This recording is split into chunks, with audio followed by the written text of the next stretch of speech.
Hey guys, Valaris here. So today I wanted to take a quick look at Agurin's gameplay. He sits at the top of the EUS ladder with over 1500 LP, which is like 200 LP higher than rank 2. Really insane player with a 70% win rate on Elise. He's playing versus Bo this game. I haven't taken a look at this game. We'll be taking a look at it for the first time together. I just want to see what makes this guy so successful. So it looks like this game we have Sai on top. This is Balsu's second account. Katarina versus Zed mid. So very snowbally mid matchup. Wouldn't be surprised if both junglers put some decent attention there. Elise is working with a Kalista Rel bot lane, and Bo is working with a double enchanter bot lane. So most likely this game's going to focus on the bot side. I would expect both junglers to be pathing towards the bot lane.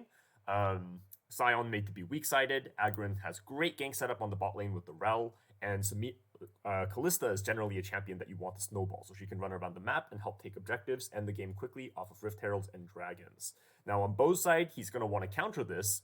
You wouldn't want to force ganks too heavily from the Viego's position, because you don't have very much damage with your double enchanter bot lane, and Elise could easily come in for a counter gank. So Bo's probably going to be playing to snowball mid lane / protect his bot lane. That would be my expectation. So it looks like we have a pretty standard defensive start. Elise is starting over on the top side as expected. I'm probably just going to leave it. Let me open up my, expand my minimap a bit here. HUD scale, minimap scale. Here we go. I'll just keep it to Agurin's view so we can have a little bit more of a real perspective, as if you were playing in his shoes. Now, we have Set coming in to fuck with the elites at level 1. This actually happens quite often right now, especially from strong level 1 laners like Jax. I'm surprised he's fighting it out all the way, though. This is really troll, to be honest. Usually they just come mess with you and then they leave after a little bit and they kind of chunk you low, because right now early jungle sustain is very low. So if this set could kind of chunk out the Elise as well as delay the Elise towards the bot side, that can help the bot lane a lot. But kind of weird to see him fighting it out all the way. That's pretty troll, but you know, it is what it is. Now, Agurin did start W on the red buff. I personally prefer Q start. I think it's a little bit faster, especially since the camps have more HP now. But W is a little bit safer. If you're getting invaded, you can use it to check. If you're invading, you can use it to face check bushes, etc. But I do think Q is a little bit faster. Ooh, fast kill down on the bot lane. So this game's going very well for Elise. Now, he's opting for a Red Krugs Raptors clear, which I think might confuse some people. Her typical pathing looks a little bit more like, ooh, pause that. He's taking an instant recall. I guess because he got the early kill, he's going to just grab Dark Seal plus boots. Very interesting. But pretty smart decision, because if you think about it, the extra movement speed and the AP from Dark Seal means he's going to clear his blue side jungle faster, which kind of makes up for the time he would have lost here. So interesting decision. Now, he opted for a Red Krugs Raptors opening. A lot of junglers might have gone Red Raptors Gromp into a fast bot gank. The thing is, okay, hold that thought. We have Bo invading here after just 3 what did Bo do? Let's see. Flashes of the wall. Looks like Bo opened Red Krugs Raptors as well and then opted for an invade. That's really interesting, to be honest. His bot side wasn't here. You would expect Kalista plus Rel to get here faster, so I don't quite know what that was. But again, Agurin the beneficiary. Katarina already has 2 kills. This game kind of looks over already, but we'll see how Agurin continues to snowball this. But yeah. Wow, interesting. In any case, both junglers opted for quadrant clear openings, which is a little bit different from what you saw in Season 12. Season 12, common Elise pathing would have been a Red Raptors Gromp Rush, but Krugs is so fast to take now that Red Krugs Raptors is like just a lot more solid of an opening than it used to be. You're still gonna be slower to the bot side if you want to rush a bot gank than if you went Red Raptors into Gromp, but it does maintain the ability to like continue into a full clear if there's no immediate gank potential. Okay, so Agurin opts to just clear out his blue side. We have a big slow push coming in bot, so he could look for a potential bot dive. Viego is currently up on the top side, killing the boss. It's a very interesting game. But because you see this should be a pretty free dive onto the bot lane. I think the enemy is missing some sums from the level 1 death. Okay, the Seraphine Yuumi are respecting the dive. They're backing all the way off, which is still a win for Agurin, because look at this massive wave that's being lost. So good awareness here. Should be aware that Zed is missing right now, so you have to be a bit careful. And you can see lots of missing pings from the Katarina here. So Agurin's going to opt to take the Krugs. I would play this a little bit safe. Don't get baited in. Even if you see Seraphine walking up, this isn't the time to go in until Cat gets a bit closer or Zed shows up. Now Zed shows up, so you could potentially play a bit more aggressive. Yep. Viego's been gone from topside for a bit, so I'd expect Viego to be pathing over to bot. So you can see Agurin's respecting this, just backing off. He's already accomplished what he came to do. Like, a massive, massive amount of EXP has been denied here. And you can see some good respect from the Kalista Rel. They're backing off now. Not getting baited to go in onto the Seraphine plus Yumi. You always have to keep in mind who's missing on the map. Viego should be down here by this point. Yep. Okay. Looks like Viego is rushing for perhaps a Sunderer build with the Warhammer rush.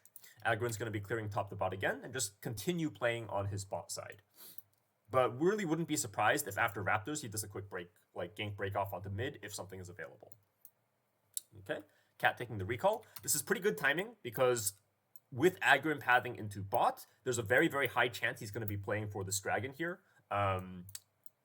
He has very, very strong prio from his bot lane. Kalista really wants to stack dragons. Dragons are also just very, very strong right now after the buffs in Season 12. So Katarina's recall timing is quite solid because this means that she gets recall tempo onto the Zed. She has items, so if there's a potential dragon fight, we should have push advantage from mid and also strong items on Katarina. Okay, TP in from the enemy bot. Kalista Rel also took the recall.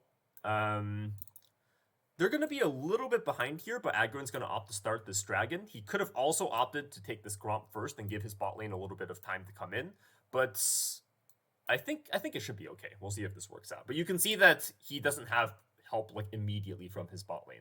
That being said, Seraphine didn't have the time to push this wave in, so his bot's actually able to rotate over right away. They don't have to catch a wave. So nice free dragon secure from Agurin. Probably going to return and clear his blue side jungle now. Or actually, could he poke for an invade or gank here? Okay. Oh, okay. Makes sense. Yeah. So the red's coming back up. His mid is very ahead. His bot is very ahead. So instead of retreating to clear his own jungle, he's opting to just invade this red buff. Very smart. We have a cannon wave pushing into bot, so he can potentially look for another dive onto the bot lane or just deny this wave. You can see kind of like clockwork on these big slow push stacks. He comes in for the dive. See how he plays this. Whiffs his cocoon, but that's all right. Drops aggro with his repel. This should be pretty free, and I think they just drop off this Yumi. Yeah. Next order of business, they should probably take a reset. Agurin is going to want to play up into... Oh, actually, potentially another dive. Interesting. Here's Viego. Okay, nice. So Viego comes in and gets killed. If Viego didn't int here, then I think the standard play would be just a recall as Elise, probably as Rel as well, and then just head up towards the top side to secure this Rift Herald at the 8-minute mark. Okay. Yep, here's the recall. Very fast early game. This game looks a little bit over, to be honest, as long as these guys play it correctly. But you never know with these high challenger players. They always pull some funny shit. Games can turn very rapidly, but this should be won. Okay. Bo working into a Sunderer. Agurin rushing out his Night Harvester. Katarina's a little bit low. Personally here, I would consider just heading straight mid as Elise, just to hold this, make sure Katarina doesn't die, because if Kat dies, it becomes much more difficult to rush this Herald. Rel is holding mid. It's because top was low as well. Okay. Alright, makes sense. You gotta pick one or the other, right? There's a big slow push coming in here, so he can help the Scion crash, and then they can play in for this Herald potentially. Viego decides to trade sides of the map and just play on the bot side. You're in Viego's shoes. You have to kind of expect the least to play into the top side and go for this Rift Herald here, since red team is so far ahead. So instead of going for a kind of stupid contest when your team is fairly far behind, he's opting to trade sides of the map and attack the bot side of the map very, very decisively. So good on Viego here. Good reaction. This should be a free Herald from Agurin. Okay. Mid just needs the respect here. Wait a little bit. There we go. And then Agurin most likely is going to sequence back into the bot side. He may even skip camps just to get here on faster tempo if there's something to do, but it doesn't look like there's a stacked wave. So if I was Agurin, I would just clear top side out first. Probably like Raptors. Oh. Okay. Small scuffle here. Don't think it's going to amount into anything. Opting to push out mid. What this means is that either these minions are going to be lost or someone on the blue team is going to have to come catch this wave, which would give Agurin and Rel an advantage down into the bot side. Okay, look, opting to rift the mid makes sense. This turret is already super low on HP. They don't necessarily have to greed for this full turret. He already got quite a bit of gold here. I would personally just back out here. Don't throw the game, right? Okay, nice repel. Nice flash. Good prediction. Kalista takes the bot turret. Katarina arrives, so maybe they can go for a dive here into mid turret. Okay. There we go.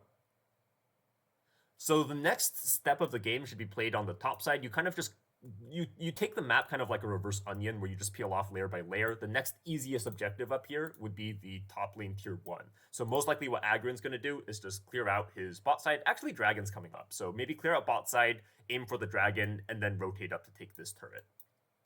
Or facilitate the taking of this turret. Here we are. I don't really know how to pull up the Dragon timer, actually. So I'll figure that out for the next replay that I take a look at. All right. He has 2k gold, so Agurin should definitely be taking a recall soon.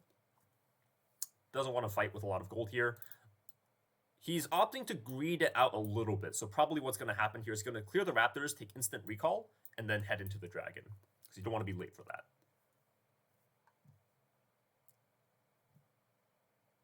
Okay.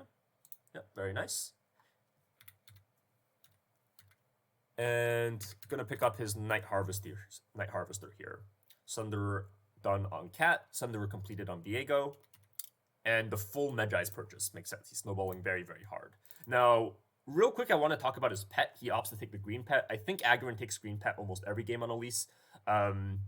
Most junglers that I know, including myself, prefer blue pet on most champions, but something really important to note about Elise is that even though she really likes running across the map and ganking side lanes, pressuring the map, she gets her pet evo really, really late because she doesn't really farm that many camps. She tends to run lane to lane to lane to lane. So whereas a farm jungler like, say, Udyr or Hecarim might pick up their pet evolution at around 13, 14 minutes, Elise tends to get it more at like the 20-minute mark, so like 17 to 22 minutes in that bracket, depending on how the game is going.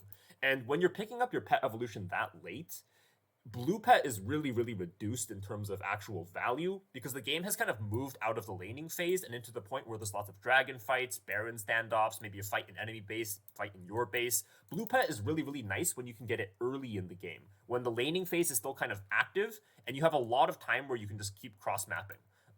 But Elise, again, she tends to get the pet evo very, very late, so I prefer green pet on Elise as well.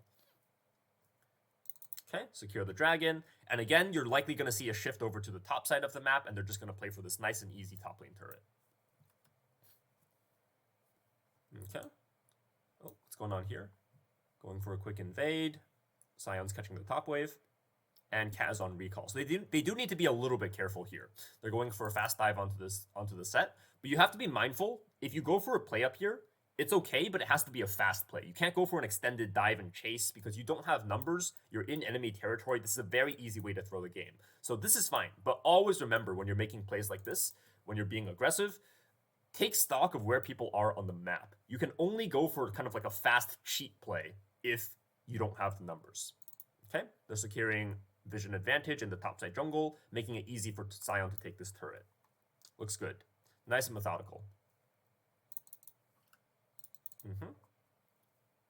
Okay, going to be interesting to see how the game plays out now. Tier 2s are a little bit more difficult to take than Tier 1s naturally, so we'll see if they kind of slow the game down, play for third Drake, or they try to just keep accelerating this game. Personally, I think their champions are so strong when ahead, and they're so fed right now that you can kind of just fist fight, right? You don't really need to slow down the pace of this game too much. You can just keep looking for fights.